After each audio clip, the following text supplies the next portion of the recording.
Marcelo Duarte não gritou. Ele ficou parado, segurando a lanterna com a mão tremendo, observando algo que não fazia sentido nenhum naquela casa.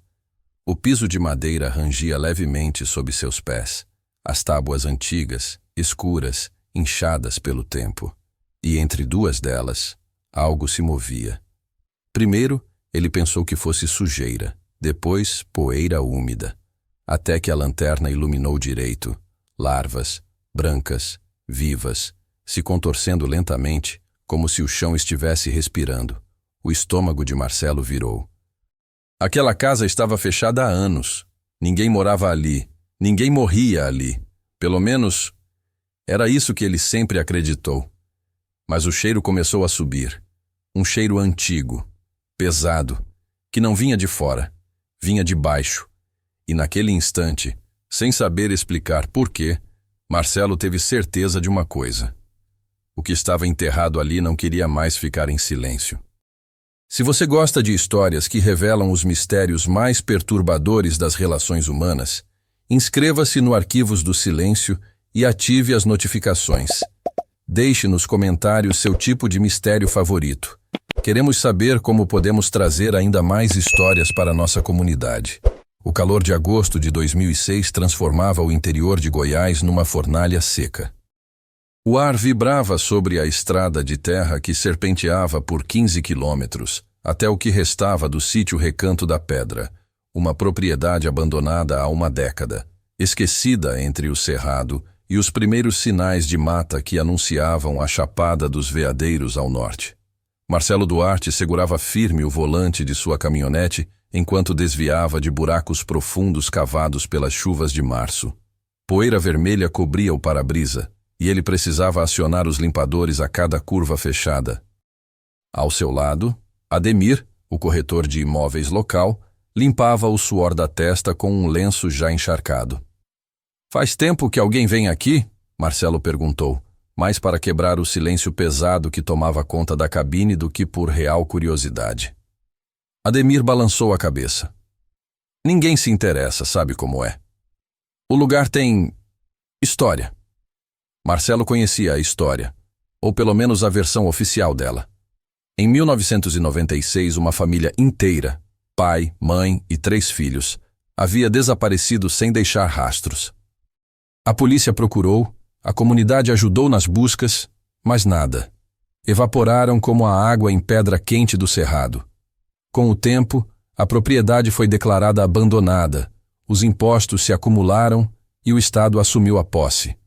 Agora estava à venda por um preço que beirava o simbólico. Para Marcelo, arquiteto especializado em ecoturismo, o terreno era perfeito. Nascentes naturais, vista privilegiada, localização isolada o suficiente para atrair quem buscava refúgio da cidade. O passado sombrio não o assustava. Afinal, ele lidava com estruturas, não com fantasmas. Quando a caminhonete finalmente emergiu da trilha estreita e entrou no claro que abrigava a antiga sede do sítio, Marcelo sentiu o estômago apertar. Não era medo, era estranheza. A casa de alvenaria simples, com telhado de barro e varanda de madeira, parecia congelada no tempo. O mato alto tomava conta do que antes devia ser um jardim, mas a estrutura em si permanecia de pé, resistente. "A casa tá melhor do que eu imaginava", Marcelo comentou descendo do veículo. O silêncio ali era diferente. Não era a paz do campo, mas uma quietude que pesava nos ombros. O canto de cigarras cortava o ar quente, mas parecia abafado, distante. Marcelo caminhou até a varanda, seus passos fazendo as tábuas de madeira gemeram sob o peso. A porta principal estava trancada com um cadeado enferrujado que Ademir removeu com dificuldade. "Pronto, ela é toda sua para conhecer. Vou ficar aqui fora. O calor lá dentro deve estar insuportável." Marcelo empurrou a porta. O rangido das dobradiças ecoou pela casa vazia. E então veio o cheiro. Não era o odor esperado de mofo e poeira acumulada de uma década. Era algo mais orgânico, pútrido. Um fedor doce e nauseante que fez Marcelo recuar instintivamente, levando a mão ao nariz. "Que cheiro é esse?" ele murmurou. Forçou-se a entrar. A sala principal era ampla, com janelas cobertas por tábuas pregadas por fora. Frestas de luz cortavam a penumbra, revelando móveis ainda no lugar. Uma mesa rústica de madeira, cadeiras tombadas, uma estante com livros inchados pela umidade. Tudo coberto por uma camada espessa de pó vermelho que entrava pelas frestas. O cheiro ficava mais forte a cada passo. Vinha do chão. Marcelo olhou para baixo. O piso era de tábuas largas de madeira, muitas rachadas e soltas pelo tempo. E então ele viu. Movimento. Entre as frestas de duas tábuas próximas à parede dos fundos, algo branco e gordo se contorcia. Depois outro, e mais outro. Larvas, centenas delas, se arrastando em movimentos cegos, emergindo de entre as rachaduras do assoalho como se a própria casa estivesse vomitando vida podre. Marcelo cambaleou para trás, o estômago revirando. Não era possível. Larvas indicavam decomposição. Decomposição recente. Mas a casa estava abandonada havia 10 anos. O que poderia estar apodrecendo ali embaixo? Ademir! Ele gritou, saindo pela porta às pressas. Ademir, chama a polícia! Agora! 10 anos antes. Outubro de 1996. A mesma casa tinha outro rosto. A varanda era pintada de branco. Vasos de gerânio traziam cor à entrada. E da chaminé subia uma fina coluna de fumaça que se dissolvia no céu alaranjado do fim de tarde. Dentro, Marlene Cavalcante terminava de arrumar a mesa para o jantar. Aos 40 anos, ela mantinha a postura elegante de quem havia passado 20 anos entre estantes de biblioteca em Brasília, mas suas mãos agora eram calejadas pelo trabalho no campo. Usava um vestido simples de algodão florido e tinha o cabelo preso num coque frouxo. Júlia, Lucas, Beatriz, jantar! Sua voz tinha aquela firmeza tranquila de quem não precisava gritar para ser obedecida. Passos ecoaram pelo corredor. Júlia apareceu primeiro, 16 anos, alta e magra, com o cabelo escuro solto sobre os ombros. Trazia um livro grosso embaixo do braço. Sempre trazia um livro. Lucas, 13 anos, vinha logo atrás, as mãos ainda sujas de terra. Beatriz, a caçula de 9, pulava num pé só, rindo de alguma piada que só ela entendia. Cadê seu pai? Marlene perguntou, servindo o ensopado de frango com legumes da horta. Nos fundos, Lucas respondeu, lavando as mãos numa bacia. Falou que ia dar uma olhada na cisterna antes de escurecer. Marlene franziu o senho levemente, mas não disse nada. Raimundo e sua cisterna. Fazia meses que ele trabalhava naquele projeto, recusando ajuda, insistindo que sabia exatamente o que estava fazendo. Não preciso de engenheiro nenhum me dizendo como cavar um buraco, ele dizia sempre. Ela não discutia. Aprendera, ao longo de 22 anos de casamento, que Raimundo Cavalcante era um homem de certezas inabaláveis. Ex-engenheiro civil que largara tudo, a carreira promissora, o apartamento em Brasília, a vida urbana, para provar que era capaz de viver de forma autossuficiente. O sítio era seu templo. Cada estrutura que erguia era um sermão silencioso sobre independência.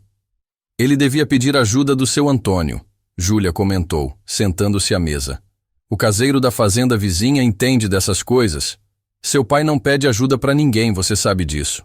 Marlene serviu o prato da filha. A porta dos fundos se abriu e Raimundo entrou. Alto, magro, com barba grisalha aparada e mãos sempre ocupadas, ele lavou os braços numa bacia antes de se juntar à família. Seus olhos castanhos percorreram a mesa com aprovação silenciosa. Tá quase pronta, ele anunciou referindo-se à cisterna. Mais uma semana no máximo. Vai ser a melhor da região. Você sempre diz isso. Marlene sorriu suavemente. E sempre é verdade. Eles comeram em paz relativa, pontuada pelos relatos de Beatriz sobre um ninho de pássaros que havia encontrado, pelas perguntas de Lucas sobre mecânica, pelo silêncio contemplativo de Júlia, perdida em pensamentos que ninguém conseguia alcançar. Não sabiam que aquela seria uma das últimas refeições que compartilhariam, que em poucos dias aquela mesa ficaria vazia, que o silêncio que Marlene tanto apreciava se transformaria em algo muito mais pesado e definitivo. Não sabiam que o orgulho de Raimundo estava prestes a custar um preço que nenhum deles poderia imaginar. 3 dias depois, na manhã de 28 de outubro de 1996, o padre Osvaldo dirigia sua moto pela estrada de terra em direção ao Recanto da Pedra. Era segunda-feira, e Marlene havia faltado à missa de domingo pela 3ª vez consecutiva. Ela nunca faltava 3 vezes seguidas. Nunca. Padre Osvaldo tinha 72 anos e conhecia sua comunidade como poucos. Sabia quando algo estava errado, mesmo que ninguém dissesse. E com a família Cavalcante, algo estava errado. Quando chegou ao sítio, o primeiro sinal de alarme foi a ausência de movimento. Nenhuma fumaça na chaminé, nenhum som de ferramentas ou vozes. Apenas o vento sacudindo as árvores e o canto persistente das cigarras. «Marlene, Raimundo!» Ele chamou batendo na porta. Nada. A porta não estava trancada. Padre Osvaldo hesitou apenas 1 segundo antes de empurrá-la. Dentro, tudo estava organizado, limpo demais. A mesa posta como se esperassem voltar a qualquer momento. Os pratos guardados, as camas feitas, mas nenhum sinal das 5 pessoas que deveriam estar ali. Ele procurou pelo terreno. Chamou até ficar rouco. Vasculhou o celeiro, o galinheiro, caminhou até a beira da mata. Nada. Era como se a terra tivesse engolido a família inteira. Quando voltou à cidade e reportou à delegacia local, o delegado Arthur Nogueira ouviu com atenção e franziu o senho. Família inteira sumida, sem briga, sem bagunça, sem nada? Tudo no lugar, até demais, Padre Osvaldo confirmou. Parece que saíram para dar uma volta e nunca voltaram. A investigação começou naquela mesma tarde. Arthur e 2 investigadores subiram até o sítio e confirmaram o relato do padre. A casa estava intacta, mas vazia. Não havia sinais de violência, não havia bilhetes, não havia pistas óbvias. E a caminhonete? Arthur perguntou. Tá aí. Um dos investigadores apontou para o veículo estacionado ao lado da casa. Uma Toyota velha, coberta de poeira. Aquilo era estranho. Se tinham ido embora, como? A pé por 15 quilômetros de estrada de terra? Com 3 crianças? Vasculhem tudo, Arthur ordenou. Quero cada canto dessa propriedade verificado. Durante 3 dias, a polícia e voluntários da comunidade varreram o terreno. Bateram o mato ao redor, verificaram poços, cisternas, celeiros. Chamaram pelos nomes até a voz falhar. Encontraram absolutamente nada. A teoria que começou a se formar era simples, quase inevitável. A família havia decidido desaparecer. Raimundo tinha dívidas com fornecedores em Brasília, material de construção, ferramentas. Talvez tivesse decidido fugir, recomeçar em outro lugar com identidade nova. Famílias faziam isso. Não era comum, mas acontecia. Mas por que deixariam a caminhonete? Padre Osvaldo questionou quando Arthur compartilhou a teoria. Para despistar, para fazer parecer que ainda estão por perto. Não convencia totalmente, mas era a explicação mais racional. E no interior do Brasil, em 1996, sem câmeras, sem rastreamento digital, sem recursos sofisticados, era quase impossível encontrar quem não queria ser encontrado. O caso foi arquivado como desaparecimento voluntário, depois de 6 meses de buscas infrutíferas. A propriedade foi lacrada. Os anos passaram. A vegetação tomou conta. As histórias se transformaram em lendas locais. E sob o piso daquela casa silenciosa, a verdade esperava. Esperava por 10 anos, até que o calor de agosto de 2006 e as chuvas de março finalmente abrissem as feridas que o orgulho havia tentado selar. Esperava pelas larvas que fariam um arquiteto recuar horrorizado e ligar para a polícia, sem saber que estava prestes a desenterrar o segredo mais doloroso que aquela terra vermelha já guardou. A viatura da Polícia Civil de Alto Paraíso levantou nuvens de poeira vermelha enquanto subia a estrada de terra em direção ao Recanto da Pedra.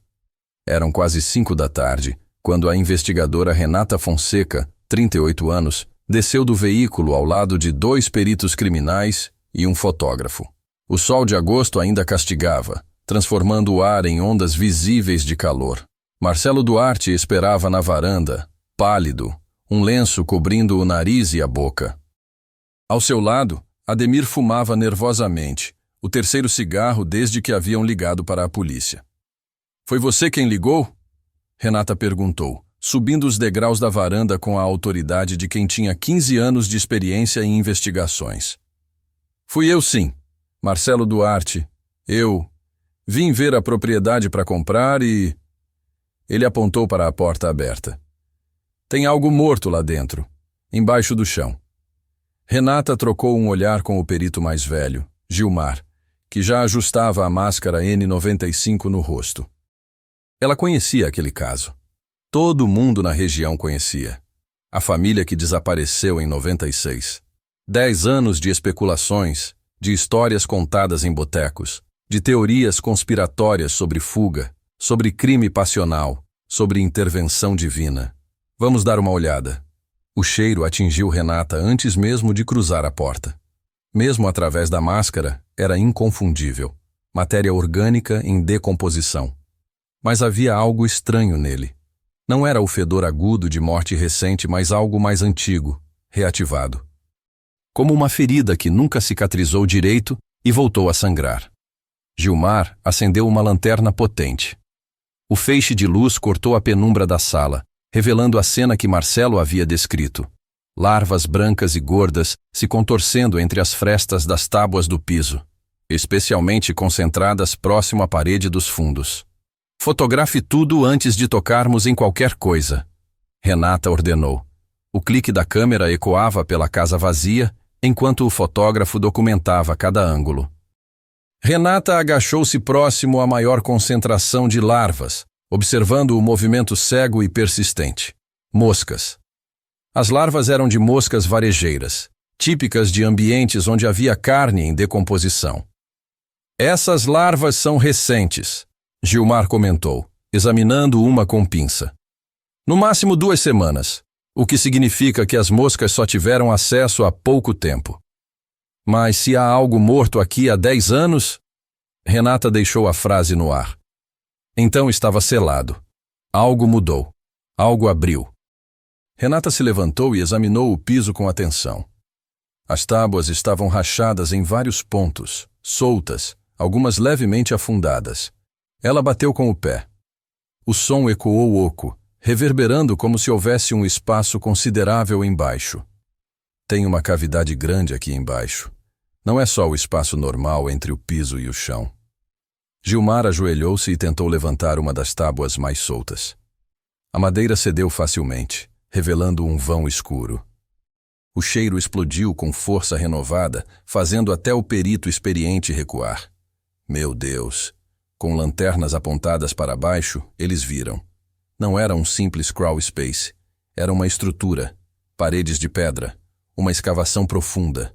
E lá embaixo, parcialmente cobertos por terra desmoronada e escombros, restos mortais. "Precisamos da equipe completa aqui", Renata disse, a voz controlada, mas tensa. "Agora." Levou 4 horas para montar a operação completa. Geradores, holofotes, equipamento de escavação, mais peritos, o médico legista, o delegado regional. Quando a noite caiu sobre o cerrado, o recanto da pedra estava iluminado como um palco, a casa isolada cercada por fita amarela. A remoção das tábuas do piso revelou a estrutura completa embaixo da casa, uma cisterna subterrânea, ou o que deveria ter sido uma. As paredes de pedra estavam parcialmente desmoronadas. O teto de vigas de madeira havia cedido em vários pontos. E entre os escombros, preservados pela combinação de terra seca e isolamento, estavam os corpos. 4. O trabalho de escavação foi lento, meticuloso, respeitoso. Cada peça de roupa, cada fragmento ósseo, cada objeto era fotografado, catalogado, removido com cuidado. O médico legista, Dr. Henrique Passos, um homem de 60 anos que havia visto mais mortes do que poderia contar, trabalhou em silêncio, sua experiência impedindo que a emoção interferisse no trabalho. Quando os restos foram finalmente removidos e dispostos em lonas brancas sob os holofotes, a cena se tornou terrivelmente clara. 4 vítimas. Dr. Henrique relatou para Renata, que anotava cada palavra. 3 de estatura menor, compatível com crianças ou adolescentes. Uma adulta. Sexo ainda a determinar por análise completa, mas os restos de vestuário sugerem 3 do sexo feminino, um masculino jovem. Renata fechou os olhos por um momento. Marlene, Júlia, Lucas, Beatriz.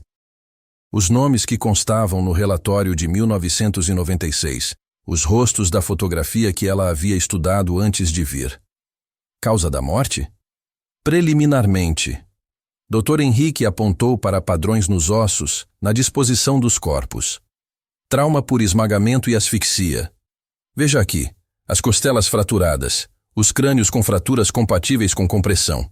E a posição dos corpos, estão todos agrupados, como se tivessem sido soterrados simultaneamente. Um desabamento?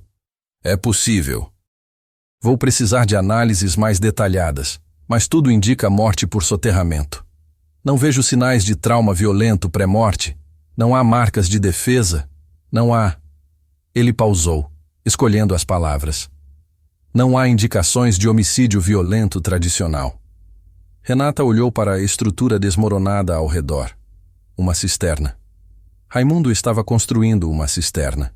O delegado Arthur havia mencionado isso no relatório antigo, mas ninguém tinha dado importância. Uma cisterna nos fundos da casa, um projeto particular, nada fora do comum.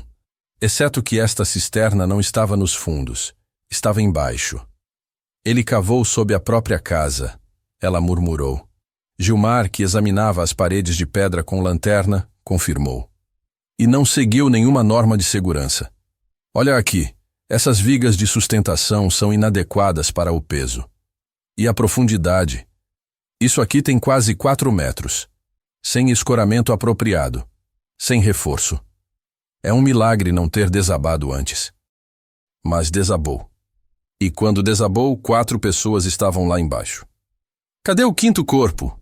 A voz do delegado regional, Augusto Marinho, cortou os pensamentos de Renata. Ele era um homem robusto de 50 e poucos anos, com bigode grisalho e olhar afiado. 5 desapareceram. Temos 4 aqui. Cadê Raimundo Cavalcante? Era a pergunta que estava na mente de todos. Renata ordenou uma busca completa na propriedade. Enquanto o trabalho de remoção dos corpos continuava, equipes com cães farejadores e detectores de metal varreram cada centímetro do terreno de 65 hectares. Procuraram em poços, em celeiros abandonados, cavaram em áreas de terra remexida recentemente. Nada. Raimundo Cavalcante não estava ali. Quando o sol nasceu na manhã seguinte, Renata estava sentada na varanda da casa, tomando café requentado de garrafa térmica e revisando anotações. Não havia dormido. A cena estava montada. 4 mortes por soterramento numa cisterna mal construída. Mas a ausência de Raimundo transformava tudo. O delegado Marinho sentou-se ao lado dela, acendendo o primeiro cigarro do dia. O que você está pensando? Ele perguntou. Que não faz sentido. Se foi um acidente, se a cisterna desabou e matou os 4, onde ele estava? Por que não tentou salvá-los? Por que não pediu ajuda? Talvez estivesse lá em cima quando desabou. Viu acontecer. Entrou em pânico. E depois, selou a cisterna, organizou a casa para parecer que estavam todos bem e fugiu, deixando a família morta embaixo do piso? Marinho deu uma tragada longa. Você está sugerindo que não foi acidente. Eu estou sugerindo que a gente não tem informação suficiente ainda. Mas a mente de Renata já trabalhava em outras possibilidades. E se Raimundo tivesse provocado o desabamento? E se fosse homicídio disfarçado de acidente? Um homem que mata a família inteira e foge? Não seria o primeiro caso. A teoria começava a se formar, alimentada por cada nova descoberta. Quando os peritos revisaram a casa em busca de evidências adicionais, encontraram coisas que só reforçavam a suspeita. No quarto que pertencia a Raimundo e Marlene, dentro de uma gaveta de cômoda, cartas. contas não pagas, avisos de cobrança, dívidas significativas com fornecedores de material de construção em Brasília, valores que haviam crescido com juros ao longo dos meses antes do desaparecimento. Pressão financeira, Gilmar apontou. Clássico gatilho. No pequeno escritório que Raimundo usava, projetos desenhados à mão, plantas da cisterna, cálculos estruturais, tudo feito por ele mesmo. Nenhum carimbo de engenheiro, nenhuma aprovação oficial. Havia anotações nas margens. Não preciso deles. Eu sei o que faço. Confio no meu trabalho. Orgulho, teimosia, recusa em aceitar ajuda ou supervisão. E então, entre papéis velhos numa caixa no armário, encontraram algo que mudou tudo. Bilhetes. Pequenos pedaços de papel com caligrafia apressada, quase ilegível. Frases fragmentadas que não faziam sentido completo, mas carregavam peso emocional imenso. Não posso, não consigo olhar. Culpa demais. O que eu fiz? A caligrafia foi comparada com outros documentos. Era de Raimundo. Bilhetes suicidas. Marinho especulou, segurando um dos papéis com luva. Ou confessionais, Renata respondeu. Ele sabia o que tinha acontecido e não conseguiu viver com isso. A teoria estava quase completa agora. Raimundo, sob pressão financeira, com orgulho ferido, constrói cisterna perigosa contra todas as recomendações. Alguma coisa dá errado, discussão familiar, eles vão verificar o trabalho e ele provoca o desabamento. Mata os 4. Em pânico e culpa, sela a cisterna, organiza a casa, escreve bilhetes confusos e foge. Mas ainda havia peças faltando. Se ele fugiu, para onde foi? Renata questionou. 10 anos, nenhum uso de documentos, nenhum registro em lugar nenhum. Ele se matou? Mudou de identidade? Tá vivendo em algum buraco perdido?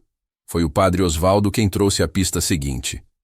Quando soube que a polícia estava de volta ao Recanto da Pedra, o padre, agora com 82 anos e aposentado, fez questão de ir até lá. Renata o recebeu na varanda, ajudando-o a sentar-se numa cadeira. Eu sabia que tinha algo errado, o padre começou, a voz trêmula de idade e emoção. Quando encontrei a casa vazia naquele dia, a sensação era de morte, não de partida, de morte. O senhor se lembra de algum detalhe que não tenha contado na época? Qualquer coisa sobre a família, sobre Raimundo? O padre pensou longamente. Então seus olhos se iluminaram com memória distante. Houve um corpo, em 98, 2 anos depois do desaparecimento. Renata se inclinou para a frente. Que corpo? Encontraram um homem enforcado na mata, uns 6, 7 quilômetros daqui. Caçador tropeçou nele. Já estava bem deteriorado. Nunca identificaram. Ficou registrado como desconhecido no IML de Alto Paraíso. O coração de Renata acelerou. Por que nunca conectaram com o caso Cavalcante? Porque já tinham decidido que a família fugiu e o corpo foi encontrado longe demais daqui. Ninguém achou que tivesse relação. Marinho já estava no telefone antes de Renata pedir. Quero todos os registros do IML de Alto Paraíso de 1998. Corpos não identificados. Agora. Levou 3 dias para conseguir os arquivos antigos. Levou mais 2 dias para exumar o corpo do cemitério municipal onde, homem desconhecido aproximadamente 40, 50 anos, havia sido enterrado em cova rasa em junho de 1998. E quando o DNA foi comparado com amostras extraídas de pertences de Raimundo Cavalcante guardados no depósito de evidências, positivo. Raimundo Cavalcante não fugiu. Não mudou de identidade. Não estava vivendo em lugar nenhum. 2 anos após o desaparecimento da família, ele havia se enforcado numa árvore a quilômetros de distância da casa. Morreu sozinho, sem identificação, sem ser reclamado. Morreu carregando o peso de algo que ninguém ainda entendia completamente. Então temos 5 mortos, Marinho resumiu, olhando para o relatório. 4 por soterramento em 96, 1 por suicídio em 98. mas ainda não sabemos exatamente o que aconteceu naquele dia em outubro. Renata olhou para a casa, agora vazia de novo. O piso arrancado revelando a cisterna desmoronada. As larvas haviam sumido, o trabalho pericial concluído. Mas as perguntas permaneciam.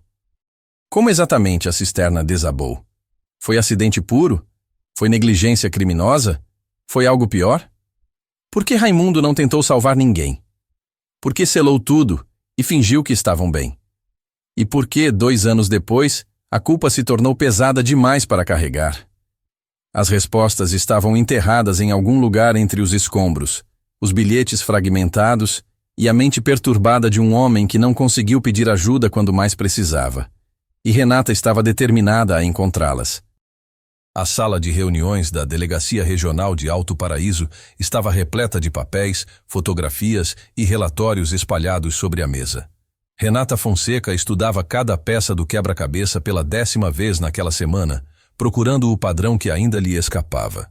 2 semanas haviam se passado desde a descoberta dos corpos. Os exames de DNA confirmaram. As 4 vítimas encontradas na cisterna eram Marlene, Júlia, Lucas e Beatriz Cavalcante. O 5º corpo, exumado do cemitério municipal, era de Raimundo. 5 mortos. Uma família inteira destruída em outubro de 1996. Mas o como e o porquê ainda permaneciam nebulosos. Você precisa dormir, o delegado Marinho comentou, entrando na sala com 2 copos de café. Faz 3 noites que você fica aqui até tarde. Tem algo que não fecha. Renata apontou para as fotografias da cisterna desmoronada. Olha isso. Se foi um acidente simples, por que ele não tentou desenterrá-los? Por que não correu para a cidade pedir ajuda? Eram a mulher e os 3 filhos dele. Medo de ser responsabilizado. Só medo? O suficiente para selar uma cisterna com sua família morta dentro, fingir que está tudo bem, e depois se matar 2 anos depois? Renata balançou a cabeça. Tem algo mais. Preciso entender quem era Raimundo Cavalcante. Foi aí que ela tomou a decisão de ir mais fundo. Não bastava saber o que aconteceu fisicamente. Ela precisava entender o homem por trás das escolhas. A doutora Helena Vargas tinha consultório em Goiânia e havia trabalhado como psicóloga forense em dezenas de casos ao longo de 20 anos de carreira. Quando Renata a contatou, explicando a situação, Helena aceitou revisar todo o material disponível. Relatórios da época, fotografias, os bilhetes fragmentados, entrevistas com pessoas que conheceram Raimundo. Levou 1 semana para ela montar o perfil psicológico. Quando se reuniram novamente na delegacia, Helena trouxe um dossiê completo. Sentou-se à mesa, ajustou os óculos e começou. Raimundo Cavalcante era um homem em conflito constante consigo mesmo. Ela começou, a voz calma e profissional. Pelos relatos que consegui, ele era extremamente competente em sua profissão como engenheiro civil. Trabalhou em projetos importantes em Brasília durante os anos 80. Mas havia um padrão recorrente: dificuldade em aceitar supervisão, conflitos com colegas quando suas decisões eram questionadas, resistência a trabalho em equipe. Renata anotava cada palavra. Em 1989, houve um incidente. Um projeto que ele liderou teve problemas estruturais. Não houve vítimas, mas o custo do reparo foi alto. Raimundo foi publicamente responsabilizado. Segundo colegas que entrevistei por telefone, ele nunca se recuperou emocionalmente daquilo. Foi quando ele largou tudo e foi para o sítio? Marinho perguntou. Exatamente, 3 anos depois, em 92. Comprou a propriedade, mudou a família, cortou praticamente todos os laços profissionais. Era uma fuga, mas também uma tentativa de provar algo. Provar o quê? Helena folheou o dossiê até encontrar trechos de cartas que Raimundo havia escrito a antigos colegas. Que ele não precisava de ninguém. Que era capaz de criar uma vida completamente autossuficiente. Cada estrutura que construía no sítio era uma resposta silenciosa às críticas que recebeu. Vejam, posso fazer tudo sozinho. Não preciso de engenheiros, de fiscalização, de ninguém dizendo se meu trabalho é bom ou não. Renata sentia as peças começando a se encaixar. E esse perfil, Helena continuou, de alguém com necessidade compulsiva de provar competência, combinado com orgulho ferido e recusa a aceitar ajuda. É extremamente vulnerável a colapso psicológico quando confrontado com falha catastrófica. A cisterna, Renata murmurou. A cisterna que ele projetou sozinho, construiu sozinho e que matou sua família quando desabou. Helena fechou o dossiê. Para alguém como Raimundo, admitir que seu projeto causou as mortes não era só admitir erro técnico, era destruir completamente a identidade que ele havia construído nos últimos 4 anos. O silêncio tomou conta da sala. Então você acha que ele não conseguiu pedir ajuda porque... Marinho deixou a frase no ar. Porque pedir ajuda significava admitir que tudo aquilo, a mudança para o campo, o isolamento, o orgulho, foi em vão. Significava admitir que as pessoas que ele passou anos tentando provar erradas estavam certas desde o início. Helena pausou. É uma tragédia psicológica tão grande quanto a física. Enquanto a análise psicológica avançava, o trabalho forense também revelava seus segredos. O engenheiro civil chamado para avaliar a cisterna desmoronada, professor Ademir Santos, da Universidade Federal de Goiás, passou 3 dias no local fazendo medições, fotografias, análises estruturais. Seu relatório foi devastador na precisão técnica. Esta construção viola pelo menos 15 normas básicas de segurança, ele explicou a Renata, usando maquetes e diagramas. Primeiro, a profundidade. 4 metros sem escoramento adequado em solo de cerrado, que é naturalmente instável. Segundo, as paredes de pedra foram assentadas sem argamassa suficiente. Veja aqui nas fotos, as juntas estão irregulares. Ele apontou para uma série de imagens ampliadas. Terceiro, e mais crítico, ele construiu embaixo da casa existente. Isso significa que o peso da estrutura acima estava pressionando constantemente o teto da cisterna. As vigas que ele usou para sustentar... Professor Ademir balançou a cabeça. Inadequadas. Madeira de qualidade inferior, sem tratamento, dimensões insuficientes. Quando desabou, foi de uma vez ou gradual? Renata perguntou. Pela disposição dos escombros, foi colapso súbito. As paredes cederam primeiro, provavelmente em questão de segundos. O teto veio junto. Quem estivesse lá embaixo não teve chance de escapar. Professor Ademir fez uma pausa, o peso profissional dando lugar à compaixão humana. Qualquer engenheiro teria visto esses problemas. Qualquer inspeção básica teria interrompido a obra. Mas ele não pediu supervisão. Confiou apenas em si mesmo. E essa confiança custou 5 vidas. Mas ainda havia perguntas. E Renata sabia onde procurar algumas respostas. Nas pessoas que conheceram a família. Seu Antônio Ferreira, 68 anos, era o caseiro da fazenda vizinha ao Recanto da Pedra desde os anos 70. Morava a cerca de 3 quilômetros de distância, o vizinho mais próximo dos Cavalcante. Quando Renata o procurou, ele estava consertando uma cerca, as mãos calejadas trabalhando o arame com familiaridade de décadas. Eu lembro deles, Antônio disse, pausando o trabalho. Família quieta. O Raimundo era difícil, orgulhoso. Toda vez que eu oferecia ajuda com alguma coisa, ele recusava. Não preciso. Era o que sempre dizia. O senhor sabia da cisterna que ele estava construindo? Antônio assentiu gravemente. Vi ele cavando. Umas 3, 4 vezes passei por lá e vi o buraco ficando cada vez mais fundo. Uma vez comentei, Raimundo, isso aí tá fundo demais sem reforço. Sabe o que ele disse? Renata esperou. Eu sei o que tô fazendo, Antônio. Sou engenheiro. Você é caseiro. Não foi rude no tom. Mas a mensagem estava clara.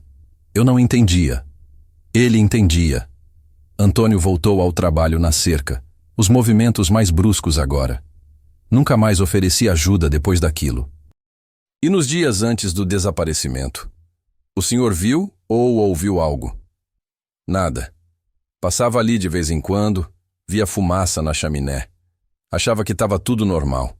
Quando sumiram, fui um dos que ajudou a procurar. Vasculhei mata durante dias. Ele pausou, olhando para o horizonte. Nunca passou pela minha cabeça que estavam ali embaixo o tempo todo. Marlene também tinha histórias escondidas. Renata encontrou Denise Almeida, 62 anos, que havia sido colega de biblioteca de Marlene em Brasília antes da mudança. Elas se reuniram numa cafeteria em Goiânia e Denise trouxe uma caixa velha de sapatos cheia de cartas. Marlene me escrevia, Denise explicou, os olhos marejados. Mesmo depois de ir para o sítio, não com frequência, mas escrevia. As últimas cartas. Ela puxou algumas folhas amareladas pelo tempo. Eram preocupadas. Renata leu com atenção. As cartas datavam de setembro e início de outubro de 1996. Marlene falava sobre o projeto da cisterna, sobre como Raimundo estava obcecado em terminar antes do período chuvoso, sobre como trabalhava dia e noite, recusando o descanso. Ele está diferente, uma das cartas dizia. Mais tenso. Qualquer sugestão que faço, ele interpreta como crítica. Ofereci chamar um pedreiro da cidade para ajudar a terminar mais rápido e ele quase gritou comigo. Preciso fazer isso sozinho, Marlene. Precisa ser perfeito. Às vezes me assusta. Outra carta de 15 de outubro, menos de 2 semanas antes do desaparecimento. Denise, acho que a cisterna está quase pronta. Raimundo diz que é a obra mais importante dele, que vai provar para todo mundo que ele sabe o que faz. As crianças estão animadas para ver o resultado final. Júlia me perguntou se pode descer para ver quando terminar. Falei que sim, se o pai permitir. Renata sentiu um aperto no peito. Júlia perguntou se podia descer para ver. E desceu, com a mãe e os irmãos. Nos últimos momentos da vida de todos eles. Ela nunca respondeu minha última carta. Denise disse, limpando as lágrimas. Escrevi no começo de novembro perguntando como estavam. Nunca recebi resposta. Pensei que talvez tivessem decidido cortar contato de vez. Nunca imaginei que... De volta à delegacia, Renata montou a linha do tempo completa no quadro branco. 22 de outubro de 1996. Cisterna praticamente concluída. Raimundo orgulhoso do trabalho. 27 de outubro. Marlene escreve última entrada em diário pessoal encontrado na casa. Amanhã vamos ver a cisterna terminada. As crianças estão empolgadas. Raimundo finalmente parece em paz. 28 de outubro, horário estimado entre 15 horas e 17 horas. A família desce a cisterna. A estrutura, sobrecarregada e mal construída, desaba.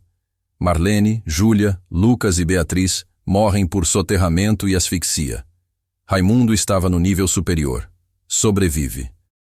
De 28 de outubro, noite. Em estado de choque e pânico, Raimundo passa horas tentando processar o que aconteceu. Não consegue. O peso da culpa, a magnitude do erro, a destruição de tudo que tentou construir, literal e figurativamente, é demais. 29 a 31 de outubro. Raimundo, em colapso psicológico completo, toma a decisão de encobrir. Usa terra e entulho para selar a cisterna, tentando desfazer o que aconteceu. Organiza a casa meticulosamente, criando ilusão de normalidade. Escreve bilhetes fragmentados que revelam a batalha mental que trava consigo mesmo. Novembro de 1996 a maio de 1998. Vive sozinho no sítio, isolado, consumido pela culpa. Evita contato com vizinhos. Quando Padre Osvaldo descobre a casa vazia e chama a polícia, Raimundo já havia fugido para a mata. Observa de longe enquanto buscas acontecem. Cada dia que passa, o peso fica mais insuportável. Maio de 1998. Não aguenta mais. Caminha 7 quilômetros mata adentro. Encontra uma árvore solitária e encerra o sofrimento. Foi isso, Renata disse em voz alta, mesmo estando sozinha na sala. Foi um acidente.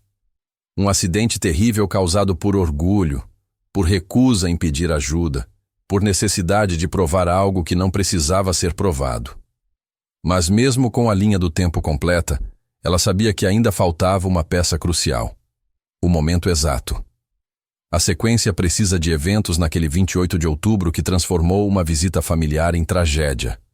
E essa peça veio de um lugar inesperado. 3 semanas após a descoberta, durante nova revisão da cena do crime, Gilmar, o perito, encontrou algo que todos haviam perdido inicialmente. Entre os escombros da cisterna, parcialmente coberto por terra, estava um caderno. Pequeno, capa de couro, páginas danificadas pela umidade, mas parcialmente legíveis. Era de Júlia. Um diário.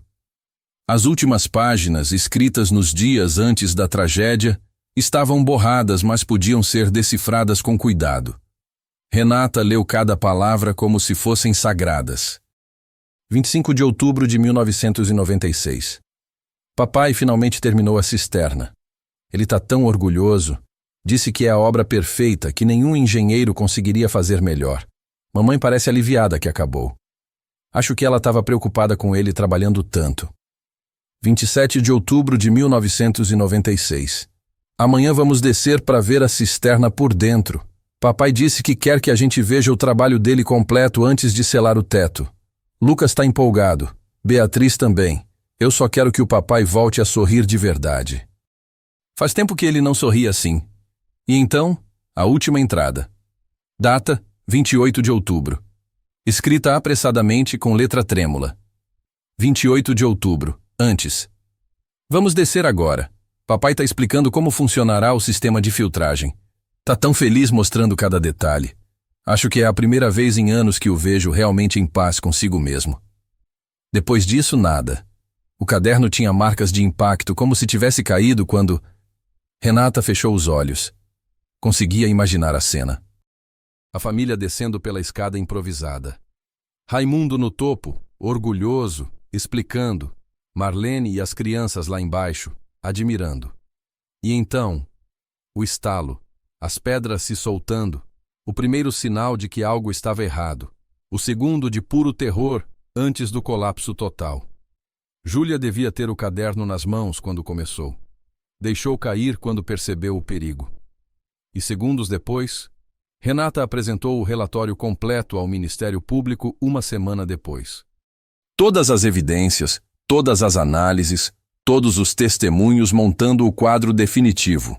Não foi homicídio, foi tragédia. Uma tragédia construída sobre camadas de orgulho ferido, recusa em aceitar ajuda, isolamento emocional e a crença perigosa de que admitir fraqueza é pior do que carregar sozinho um peso impossível. Raimundo Cavalcante não era um assassino. Era um homem quebrado que cometeu o erro fatal de achar que precisava provar seu valor através de autossuficiência absoluta. E quando aquele projeto, sua obra perfeita, matou tudo que ele amava, a culpa o destruiu tão completamente quanto o desabamento destruiu sua família. 5 mortes que podiam ter sido evitadas. O promotor resumiu após ler o relatório. Se ele tivesse pedido ajuda para construir, se tivesse pedido ajuda depois do acidente, se tivesse pedido ajuda para lidar com a culpa. Renata assentiu, sentindo o peso de cada palavra. O caso está tecnicamente fechado? Marinho perguntou. Tecnicamente, sim. Mas ainda falta uma coisa. O quê? Contar a história completa. Para as famílias que ainda têm dúvidas. Para a comunidade que merece entender. E talvez...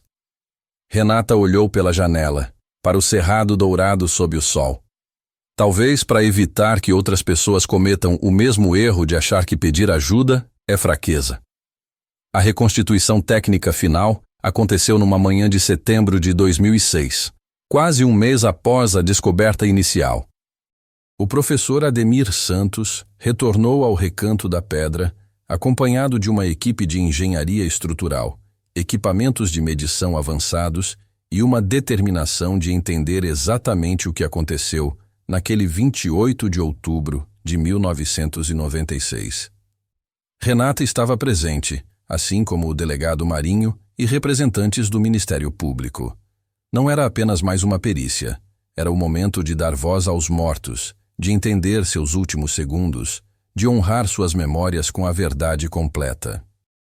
Professor Ademir se posicionou próximo aos restos da cisterna, agora completamente exposta e documentada. Começou sua explicação apontando para as paredes desmoronadas. Vou descrever a sequência provável de eventos baseada na análise das fraturas, na disposição dos escombros e nos princípios de engenharia estrutural. Ele começou, a voz técnica mas carregada de respeito.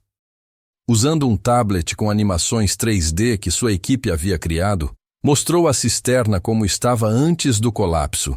4 metros de profundidade, paredes de pedra irregulares, teto de vigas de madeira suportando o peso da casa acima. A família desceu por uma escada temporária aqui. Ele apontou para a área onde restos de madeira ainda eram visíveis. Baseado no diário de Júlia e nas evidências, estimamos que eram aproximadamente 16 horas. O sol ainda estava alto. Havia luz natural entrando pela abertura do teto. A animação mostrava 5 figuras abstratas, sem rostos, apenas silhuetas respeitosas, descendo a cisterna. 4 ficavam embaixo. Uma permanecia no topo. Raimundo estava aqui em cima explicando o sistema. Marlene e as crianças estavam embaixo, admirando o trabalho. E então, ele pausou, escolhendo as palavras com cuidado. A parede sul começou a ceder. Na animação, rachaduras apareciam na parede de pedra. O solo do cerrado, especialmente nesta região, tem característica expansiva. Com as chuvas de março de 1996, havia absorvido água. Nos meses seguintes, com a seca, contraiu. Essa movimentação criou pressão irregular nas paredes. Somado ao fato de que a argamassa era inadequada e as fundações rasas demais, um estalo. Na animação, pedras começavam a se soltar. Houve um aviso, um som. Provavelmente alguns segundos de rachaduras visíveis. Tempo suficiente para perceber o perigo, mas não para escapar de 4 metros de profundidade por uma escada estreita. Renata fechou os olhos, mas forçou-se a continuar ouvindo. Quando a parede sul colapsou, o teto perdeu sustentação lateral. As vigas, já sobrecarregadas e inadequadas, cederam em sequência. O colapso total levou entre 5 e 8 segundos. Quem estava embaixo foi soterrado por aproximadamente 3 toneladas de pedra, terra e madeira. Silêncio absoluto entre os presentes. A morte foi rápida, professor Ademir acrescentou, sua voz mais suave agora. Por asfixia e trauma por esmagamento. Baseado na análise forense, não houve sofrimento prolongado. Era uma pequena misericórdia numa tragédia imensa. E Raimundo? Renata perguntou, a voz embargada. Estava no nível superior. Quando o teto começou a ceder, ele deve ter recuado instintivamente. Sobreviveu fisicamente ileso. Mas o que ele presenciou? Professor Ademir desligou o tablet. Não posso quantificar isso tecnicamente. Mas, psicologicamente, ele morreu naquele dia também. Só levou 2 anos para o corpo acompanhar a mente. A notícia da conclusão da investigação se espalhou rapidamente por Alto Paraíso e região. 10 anos de especulações, de teorias, de histórias de bar, finalmente tinham uma resposta definitiva. E a resposta era mais trágica do que qualquer conspiração imaginada.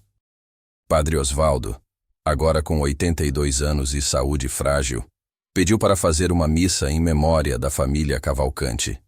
A igreja de Nossa Senhora da Conceição estava lotada numa terça-feira de manhã, 3 semanas após a conclusão do caso. Renata estava presente, sentada nos bancos do fundo. Via rostos conhecidos. Seu Antônio, o vizinho que ofereceu ajuda rejeitada. Denise, a amiga de Marlene que guardou cartas por uma década. Ademir, o corretor que acompanhou Marcelo naquele dia fatídico de agosto. E dezenas de outros. Pessoas que conheceram a família, que participaram das buscas em 1996, que carregaram dúvidas durante anos. Padre Osvaldo subia ao púlpito com dificuldade, apoiado por um jovem seminarista. Quando falou, sua voz tremia não apenas de idade, mas de emoção acumulada. Por 10 anos carreguei uma pergunta. Ele começou. Por que não insisti mais? Marlene havia me procurado meses antes do desaparecimento. Não para confissão formal, mas para conversa.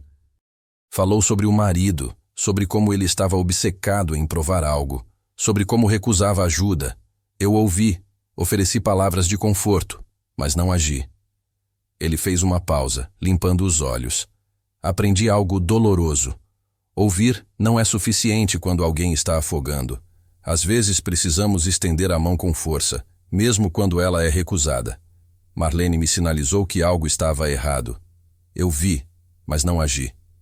O silêncio na igreja era pesado. Raimundo Cavalcante era um homem bom que foi consumido por orgulho. Não orgulho de arrogância, mas orgulho de dor. Ele precisava provar que valia alguma coisa depois de ter sido julgado e encontrado em falta. E quando seu projeto, sua tentativa de redenção, se transformou na coisa que destruiu tudo que amava. Ele não conseguiu viver com aquilo. Padre Osvaldo olhou para os fiéis. Quantos de nós carregamos pesos que não conseguimos dividir? Quantos acham que pedir ajuda é admitir derrota? A tragédia dos Cavalcante nos ensina que a verdadeira força não está em fazer tudo sozinho. Está em reconhecer quando precisamos de outros. Após a missa, aconteceu algo que Renata não esperava. As pessoas começaram a se aproximar dela, não para fazer perguntas, mas para compartilhar. Seu Antônio. Passei anos achando que devia ter insistido mais em ajudar. Que se eu tivesse sido menos orgulhoso com o jeito dele me responder, talvez... Renata tocou o braço do homem idoso. O senhor ofereceu ajuda? Ele recusou. Não era sua responsabilidade forçar. Mas agora sei que às vezes precisamos insistir, mesmo quando não somos bem-vindos. O enterro oficial aconteceu numa tarde de outubro de 2006, exatamente 10 anos após a tragédia. Os restos mortais de Marlene, Júlia, Lucas e Beatriz foram colocados num jazigo único no cemitério municipal. Raimundo foi enterrado ao lado, mas em sepultura separada, decisão da investigação respeitando a complexidade do caso. Não havia família direta para chorar. Marlene e Raimundo eram filhos únicos, pais já falecidos. Mas a comunidade compareceu. Dezenas de pessoas que nunca conheceram os Cavalcante pessoalmente, mas que foram tocadas pela história. Flores cobriram os caixões simples. Renata havia escrito uma pequena placa que foi colocada no jazigo. Família Cavalcante Marlene, 1956-1996. Júlia, 1980-1996. Lucas, 1983-1996. Beatriz, 1987-1996. Raimundo, 1952-1998. Que suas histórias nos ensinem que pedir ajuda não é fraqueza, mas a mais corajosa das forças. Enquanto a terra cobria os caixões, Renata pensava em todas as pequenas escolhas que levaram àquele momento. Se Raimundo tivesse aceitado a supervisão de um engenheiro, se tivesse ouvido as preocupações de Marlene. Se após o acidente, tivesse corrido para buscar ajuda em vez de selar a cisterna em pânico. Mas também pensava nas falhas sistêmicas. Uma comunidade rural sem acesso fácil a apoio psicológico. A cultura de se vira sozinho, que permeava o interior brasileiro. A falta de fiscalização em construções residenciais. O estigma sobre saúde mental, que fazia homens como Raimundo preferirem morrer a admitir que estavam quebrando por dentro. Não foi só culpa dele, ela murmurou para Marinho, que estava ao lado. Não, foi de todos nós, de uma sociedade que valoriza a autossuficiência acima de tudo.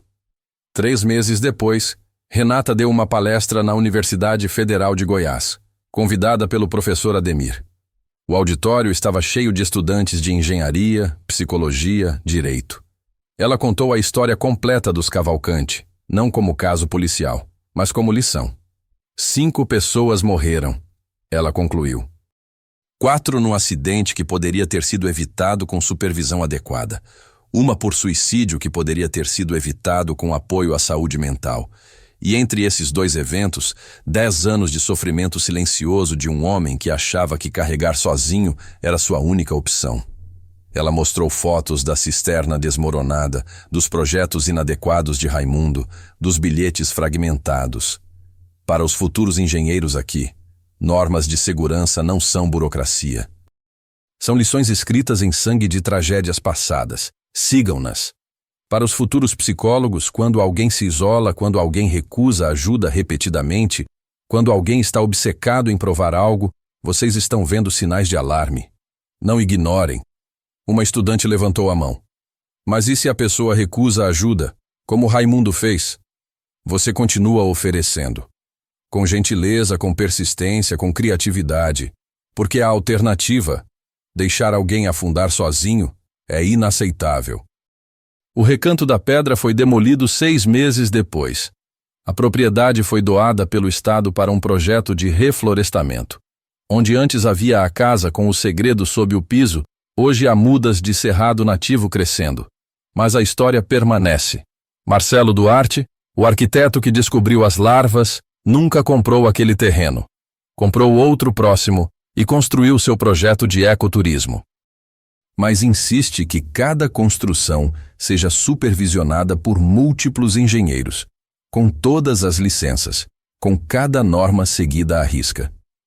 Não posso esquecer o cheiro, ele disse a Renata, num encontro casual meses depois. Não o cheiro físico, mas o que ele representava. 10 anos de verdade enterrada.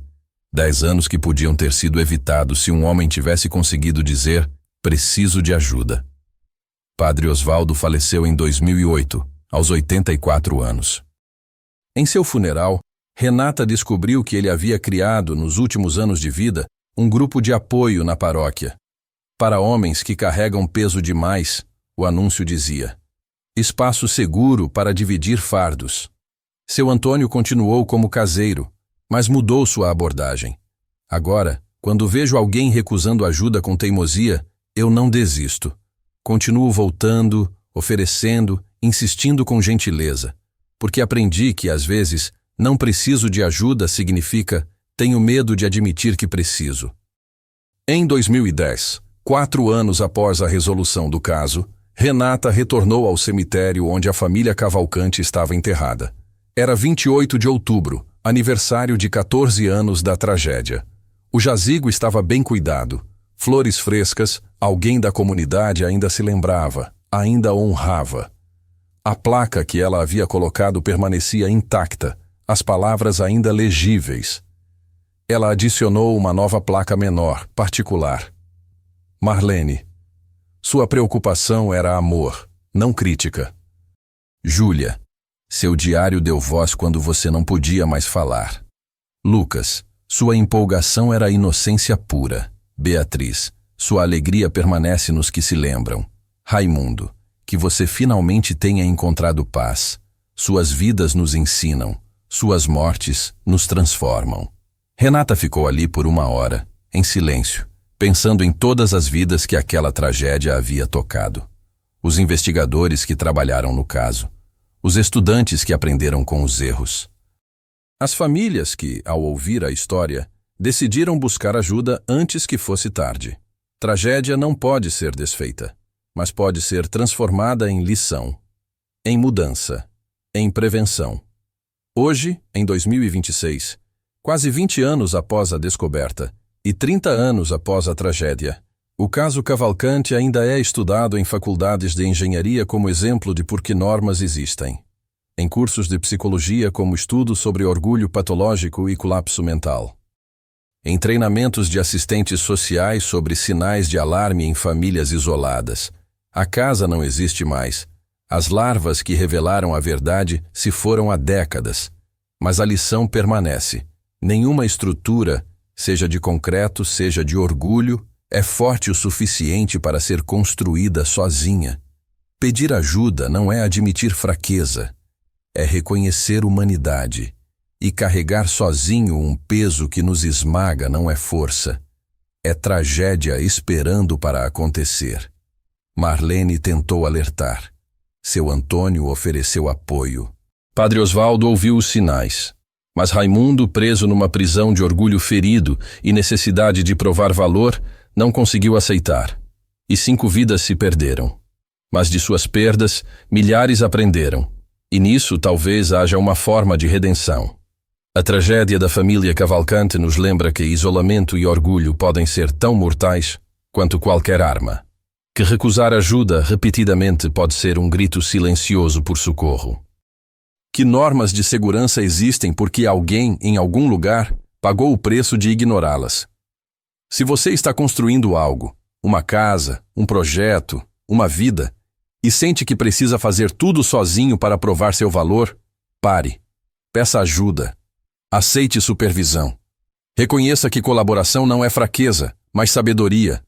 Se você conhece alguém que se isolou, que recusa apoio, que está obcecado em provar algo, insista com gentileza. Não desista deles.